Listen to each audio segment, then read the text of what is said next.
Dapat ba magpautang sa kapamilya at kaibigan? Yan ang pag-uusapan natin sa episode na ito. Videos that will make you wealthy and debt-free. Hi there, this is Shane Kitan, your pambansang wealth coach. Natatanong mo ba yung sarili mo kung bakit laging nasasaktan ka na lang? Parati ka na lang na-friend zone at the same time, na-unfriend. Yung stress ng mga taong may utang na hindi nababayaran. Grabe, yan ang pag-uusapan po natin dito. Alam mo, itong nakaraan lang, may nakita ko po ako sa Facebook post asking yun nga sa mga kaipunaryos natin ano yung mga lessons na tunan nila sa pagdating sa pagpautang. At alam nyo ba, ang karamihan po sila nag-comment, nasira ang pagkakaibigan at pamilya. Nakakalungkot man isipin, daming relationship po talaga ang napipinsala. May pinsan na nagkakayaan na sa family reunion. May mga best friend na hindi na nagpapansinan. Kaya nga napakasakit sa kalooban kung may mga utang na hindi nababayaran. Do you agree? Type agree if you agree. Hindi lang kasi perang nawawala. Nawawala din, number 1, peace of mind. Diba? Dahil sa kakaisip kung paano ko mababayaran. Number 2, tiwala. Broken promises. Parati na lang. Number 3, yung self-respect ba? Parang minsan, no offense man, ikaw na nga inutangan, nahihiya ka pang maningil.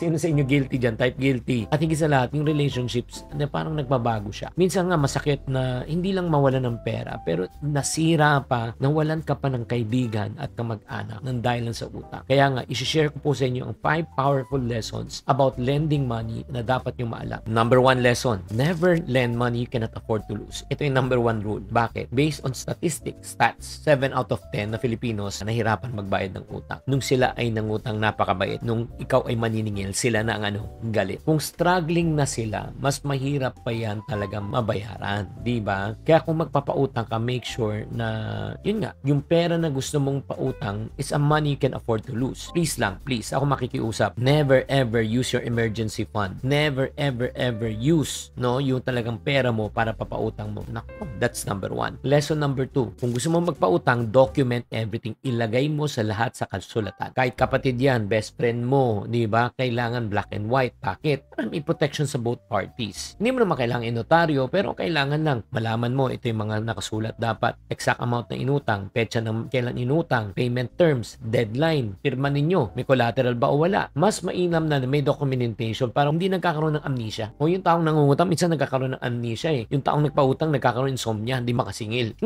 Kaya kung ayaw naman madaan sa pirmahan, ibig sabihin, hindi pa yata pwede kayo magpautang. That's number 2. Number 3, guys, handa ka na ba mag-ipon at umasenso? Sali na kayo sa Iponaryong Movement. Free Facebook group to. Dito makakuha kayo ng tips, saving hacks at motivation para maabot mo ang financial goals na mas mabilis. Libre to, aasenso ka pa. So, join na at maging iponaryo. Set clear terms and deadlines. Connected to sa number 2. Kaya sinabi mo yung terms and deadlines and pinag-usapan natin kailan ka babayaran, magkano monthly or weekly, nahulugan, saan manggagaling pera, paano magbabayad. Meron din dapat consequence kapag hindi nagbayad. Diba? Yung makatao ha, like may percentage, 1% to 2% per month or 3%.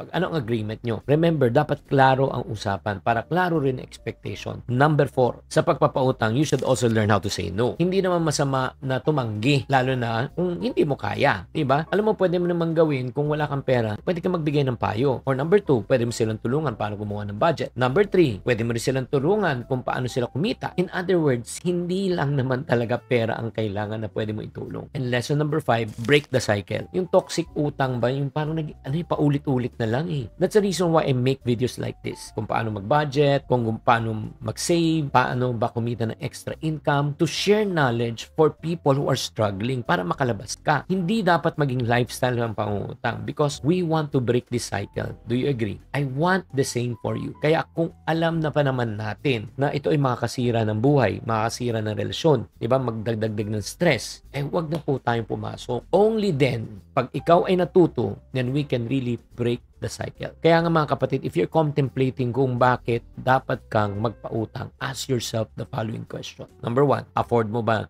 na mawala yung pera? Documented ba? Malinaw ba usapan? Kung hindi mo kaya, just say No. At kung umabot ka naman sa point na itong ibig sabihin gusto mo talagang matuto ng practical wisdom pagdating sa pera. Kaya nga I have documented everything, no. Itong mga sinasabi po natin, paano mag-save, paano mag-budget, paano makawala sa utang, paano magnegosyo with my 4 of my best-selling books. Ito na yung Diary of a Pulube, Ipon Diary, Utang Free Diary, My Budget Diary. So if you want to learn more, if you want good news, naka-bundle po siya, naka 50% off po tayo ngayon. Ito po yung tinatawag na BBB. Okay? BBB bundle sa comment section po. So if you're interested, check it out na lang po. Laging tatandaan, tamang karunungan, tamang disiplina ang susi sa pagyaman.